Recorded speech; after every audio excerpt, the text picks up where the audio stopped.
તમારું બાળક પણ વારંવાર શરદીનો શિકાર બને છે અને નાકમાં શેડા બન્યા કરે છે અથવા ચીકો આવ્યા કરે છે અથવા રાત્રે નસકોરા બોલાવે છે અને મોટામાં પણ વારંવાર શરદી રહે છે અથવા નાકમાં અને ગળામાં કફ ભરાયેલો રહે છે. Hello friends, doctor Rajendra Patel, વિશ્વ ENT હોસ્પિટલ.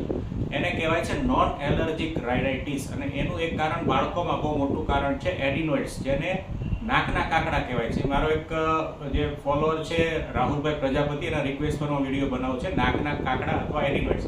હવે એને જનરલ ડોક્ટર નાકના મસા કહે છે, પણ બાળકોમાં કોઈ દિવસ નાકના મસા થતા નથી અનલેસ કંઈક બહુ રેર એલર્જીને રિલેટેડ જીનેટિક રોગ હોય તો એને એડિનોઇડ્સ કહેવાય છે, જે નરી આંખે નથી દેતા, નાકની પાછળના એરિયામાં હોય છે અને એને દૂરબીનથી અથવા એક્સરેમાં દેખાય છે. જો એડિનોઇડ્સની સાઇઝ વધારે પડતી મોટી હોય તો એનું ઓપરેશન જરૂરી છે, એનાથી બધા પ્રોબ્લેમ સોલ્વ થઈ જશે.